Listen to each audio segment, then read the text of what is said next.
They use the pandemic, sometimes referred to as the China virus, where it originated, as an excuse to mail out tens of millions of ballots.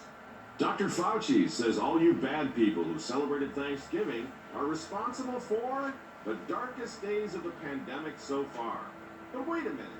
That German guy from Davos claims that COVID is the least deadly pandemic in 2,000 years. What gives, globalist gurus? CBS says Governor Kristi Noem's refusal to cancel Thanksgiving is causing a run on the hospitals. And finally, John Kerry says Joe Biden's going to bring on the Great Reset at warp speed. Democrat or Republican, look out. The globalists are coming, and they're bringing hell with them. All that and more tonight from the Editor's Desk.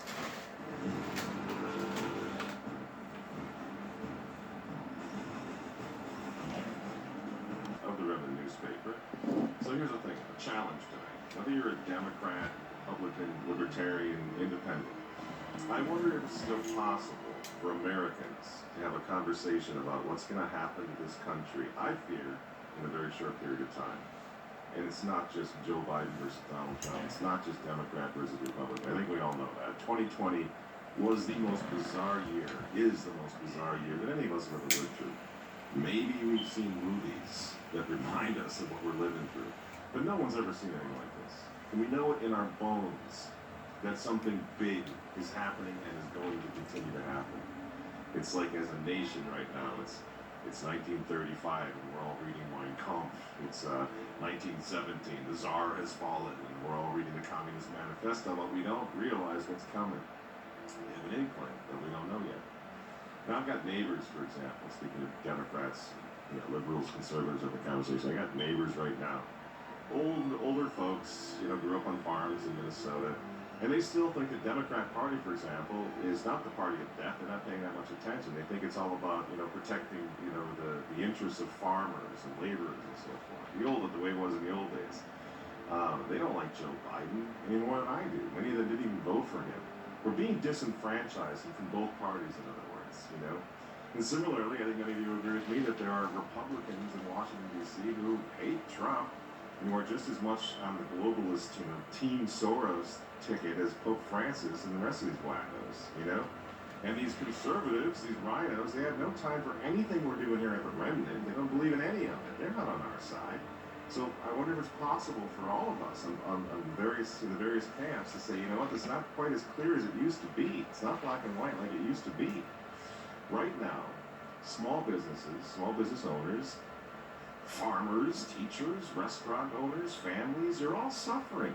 Whether you're Democrat, Republican, it doesn't matter. A large protest erupted in Staten Island after a bar owner was arrested for refusing to comply with New York's COVID-19 regulations. Take a look. This was the scene in front of Max Public House late last night as hundreds showed up in support of owner Keith McElharney, who was arrested the day before. They're not looking for the consent of the people this time. They're not looking for the consent of the people this time. They're on the warpath against democracy. They really are. And they started by being on the warpath against monarchy. Now they're taking out democracy. They're not looking for our consent, as a monarchy. Now they're taking out democracy. They're not looking for our consent, as Americans. Our way of life, therefore, as Americans, seems to be coming to an end. And as I've said so many times, there are things that we can do about that. We can fight, but the first thing we have to do is acknowledge that what's happening, that this nightmare is in fact not a dream. It's not actually a nightmare. It's reality. This Saturday, December 5th, 2020 at 12 p.m., Michael Matt will address the Stop the Steal rally at the Minnesota State Capitol building. Bring your support and your enthusiasm, and let's let our president know that we have not given up on him. Event page is linked in the description box below. See you there. And as far as COVID is concerned, it's just become pretty stupid, don't you think? Pretty stupid, this whole thing. Remember the 15 days to slow the spread? Democrats and Republicans, what we do, we had 15 days to slow the well, we came together as a nation, didn't we? We all complied, we all masked up. It didn't matter, did it? The darkest days of the pandemic, says Tony Fauci, are coming in a few weeks now. After all this time, doing what we were told.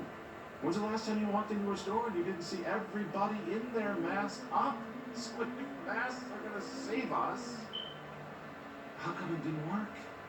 How come it's going to be the darkest days of the pandemic soon? What happened? How did those 15 days to slow the spread, how did that turn into 15 months? And what happens if it turns into 15 years? What if this is the new normal, friends? You don't have to be a conservative. You don't have to be a Republican to be concerned. And do you think this COVID thing that's keeping your kids out of school and half of you out of work and you can't go out to eat anymore, you can't go to a movie, you can't go to a ball game, you think this is going to end anytime soon? Remember what they said? This the old normal's gone, baby. It's not coming back. And evidently, they meant it. Perhaps even 2 or 3 weeks down the line, Martha, we may see a surge upon a surge. You know, we don't want to frighten people, but that's just the reality. So I cannot see all of a sudden a relaxation of the kinds of recommendations or restrictions. Yeah, this guy. Did you see what that is? That is passive aggression on steroids. He doesn't mean to scare anybody. Dr. Fauci's entire point and purpose from the beginning was to scare the hell out of everybody. Was to scare us into compliance from the very beginning of this stupid saga. This whole thing, in fact, runs on fear, not of what we've seen actually with our eyes, but of what we've been told, what we hear, especially on the TV. Think about it. If we actually saw the bodies piling up in the streets or outside of the hospitals, if we knew so many people who have died of COVID, would we actually need to be told to be afraid? Would we need to be told to stay home and mask up? If it really was as bad as this, and I know some of you have lost loved ones, we have to make this caveat every single time. That is really tough. I get it. One of my best friends in the whole world, Chris Ferraro, lost his father to COVID. I get that.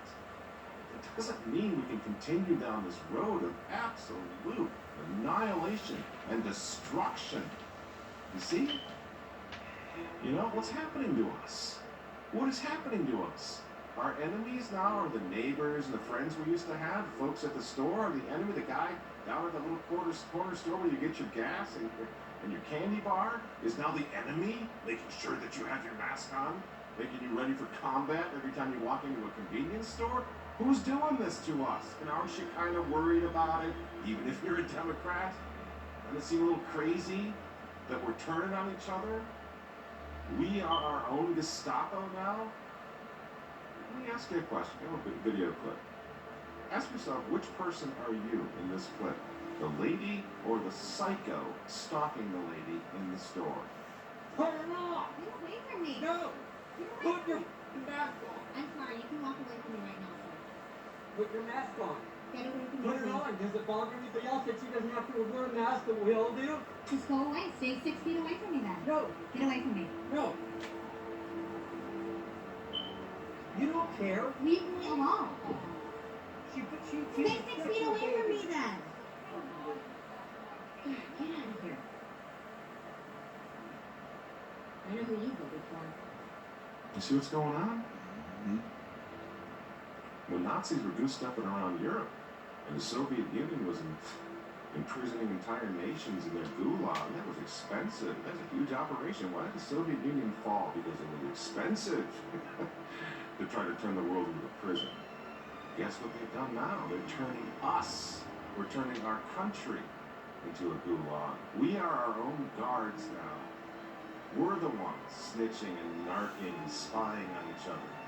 You know, it's no wonder that decent, good people suddenly are out in the streets en masse protesting this totalitarian regime all across Europe, Australia, the United States, the UK. This is what it looks like.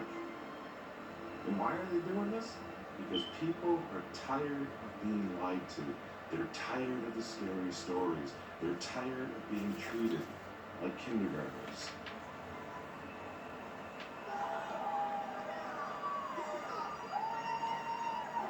Look into the governments. Look at the globalist agenda. Look at Agenda 2030. Look at Event 201. Look at Bill Gates' record. Yeah?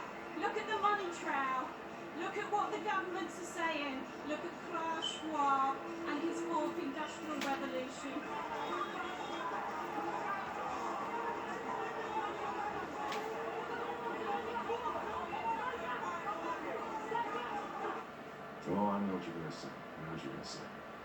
The experts are just trying to save us, trying to keep us safe, because the hospitals are gonna be maxed out. Really? Are you gonna go back to that one again?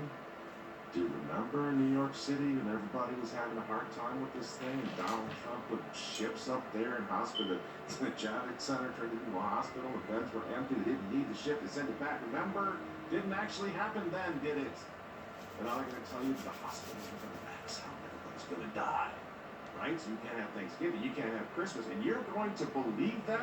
I don't care if you're a Republican or a Democrat, you need your head examined if you're gonna keep on believing this BS. It's nuts. You know? And think about this. We can actually verify how stupid this is. We got the governors, the Democrat governors, you know, like Gavin Newsom out there having parties without his mask with a bunch of friends. Why do you think he's out there having this party at the French laundromat or whatever it was, the French Laundry? It's because he doesn't believe it, friends. He knows the truth. He's playing with you. I made a mistake being with extra people beyond the guidelines that I've been promoting, which is outside the households. That was a mistake, and I let my guard down, and I apologize for it. You see, he's not afraid. Because nobody's telling him to be afraid. He knows he doesn't have to be afraid. Because there's nothing to be afraid of.